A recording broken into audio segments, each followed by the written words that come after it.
بسم اللہ الرحمن الرحیم.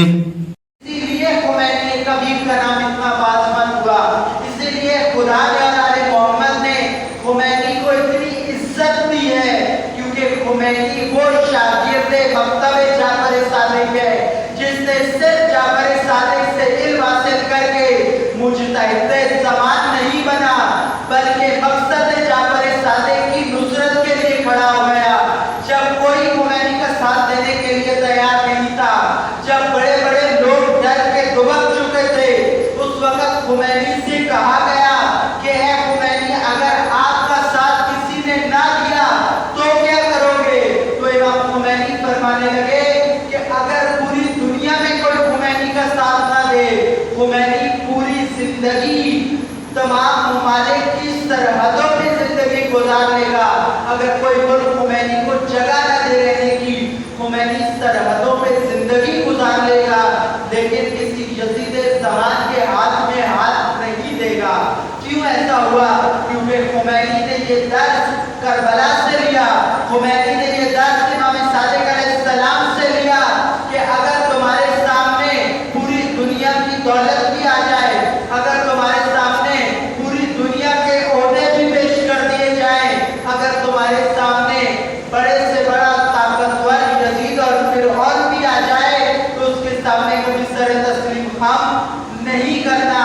تم نے امامت کے نظام پر کمپرومائز نہیں کرنا، تم نے ولایت کے نظام کے علاوہ کسی نظام کو قبول نہیں کرنا.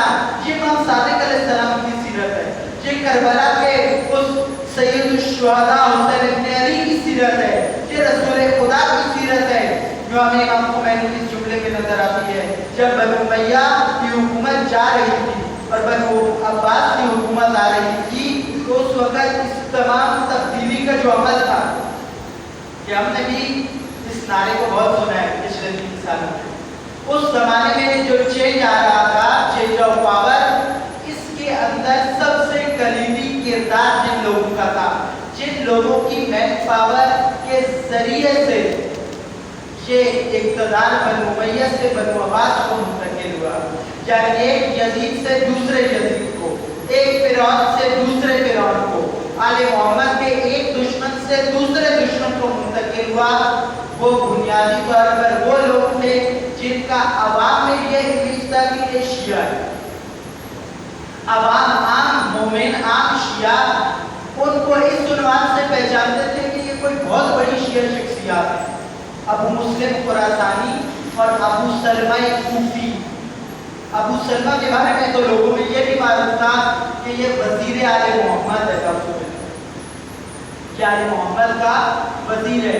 یہ ابو سلمہ اور ابو مسلم لوگوں کو جس طرف لگاتے وہ لگ جاتے. فرق کیا تھا ان دونوں یزیدوں میں، بنو امیہ اور بنو عباس میں؟ ایک ظاہراً آل محمد کے دشمن تھے اور دوسرے ظاہراً آل محمد کے نام کا پرچم لیے ہوئے تھے.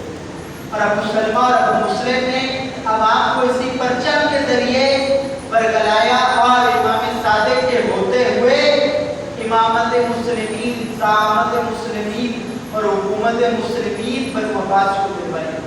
یہ ابو سلمہ، اس ابو سلمہ کا تاریخ میں بہت عجیب کردار ہے. جا کے کبھی آپ مطالعہ کریں، ایسے کرداروں کا مطالعہ ضرور کریں تاکہ ہمیں اپنے زمانے میں یہ کردار سمجھ آئے، تاکہ ہمیں سمجھ آئے کہ بہت سارے لوگ ممکن ہے ہر زمانے میں وزیر آل محمد ہونے کا دعویٰ رکھتے ہوں، لیکن امام صادق کا ان کے بارے میں کیا رویہ ہے کہ جب یہ چینج آ رہا تھا حکومت کے اندر، تو ابو سلمہ نے ایک خط لکھا.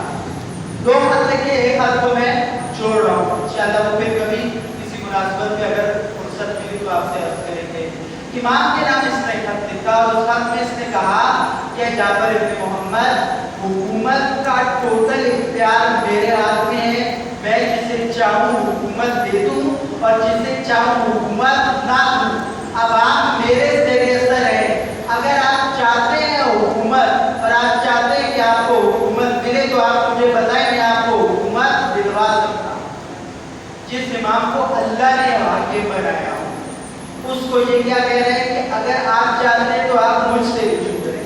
جس امام کی طرف ابو سلمہ کو رجوع کرنا تھا، ابو سلمہ اس امام کو کہہ رہے ہیں کہ آپ مجھ سے رجوع کریں. جب اس نے